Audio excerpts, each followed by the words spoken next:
I'm not the biggest fan of Bell's in its current form, but I somehow accumulated a bunch of Bell's minis. So there will be other Killing Whiskey history episodes on Bell's, so I'll keep the history short, so I'll have some info for you in future episodes.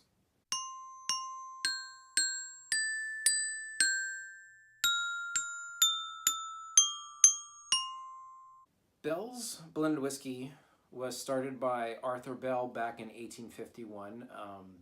The Arthur Bell signature and extra special brand name came about in the 1890s, though the actual Bell's extra special apparently didn't start until 1904. It is ubiquitous now throughout Britain. You'll find it in almost every pub you go there. In the 1970s to the 1980s, it was one of the best-selling, if not the best-selling Scotch in Scotland and Britain. Today, it is the 10th best-selling Scotch in the world. Today, the main malt component is Blair Athol, but also supposedly has some Glenkinchie, some Dufton, some Kalila, and has apparently up to 40 different whiskeys in the blend. We have these two Bell's Extra Special Minis.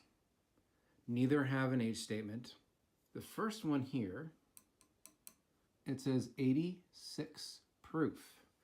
That means that it was from 1989 or earlier.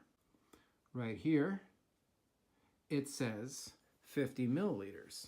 So it's from between 1980 and 1989. Here it says Bureau of ATF.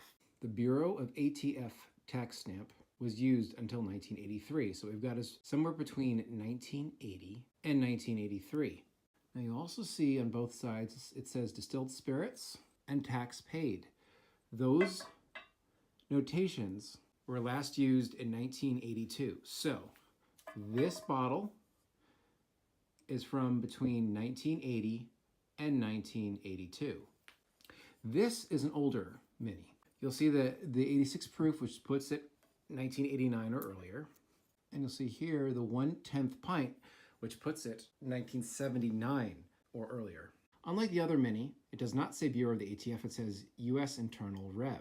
That notation was last used in 1976. So this is from 1976 or earlier. What the mini bottle does not have is the federal law notation printed on the bottle. The federal law prohibits notation on the bottle was last used in around 1963. So this mini is from between 1964 and 1976.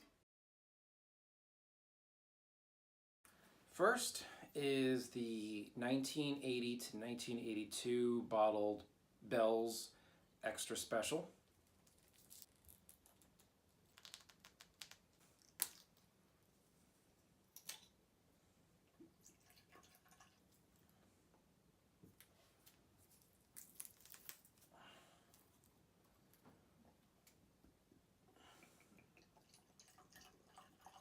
So first, I'm going to give a sniff of the 1980s Bell's.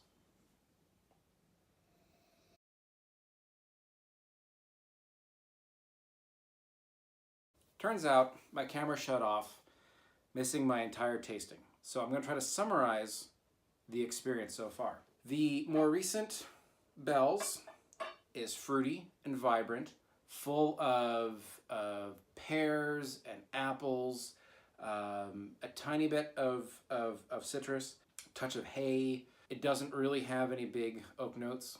The older is quite different. It doesn't have the same fruitiness, but has a lot of barley notes and has more industrial, oily, inky things going on. Like the newer Bell's, there's not any obvious oak. Neither have any old bottle effect going on. No old bottle funk, no mold, no glass effects, no metal. The palate on the younger Bell's, is also more vibrant. You get a very certain kind of honey, sort of like a wildflower honey thing going on. Like almost no smoke. This is really the perkier of the two. A bit of ginger to it, like fresh ginger. Meanwhile, in the finish, the ginger actually becomes more like ginger ale. Yeah, like the nose, more industrial. Ink, oils, fabrics. In addition to all the industrial things, it just feels like a whole lot of malt, wort. At the same time, there is a little bit of cardboard in there.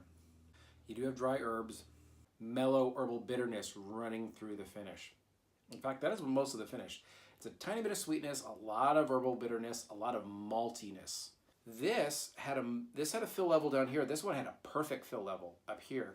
Yet this one is more vibrant than this one. An imperfect fill level is not always a killer for the whiskey. It is preferable to have a better fill level because there's clearly less oxidation, there's less evaporation that has happened. But as I've been seeing with some of the whiskeys in this series, even though there's been a little bit of evaporation, it doesn't mean the whiskey's dead. These seem like two completely different recipes with very little connecting lines to them, and they are really for two different types of palates. I recommend either. I do think both are significantly better than most of the blends on the market, and both are significantly better than the current version of Bell's. And give them one more try. Okay. Or it sounds like my time is up.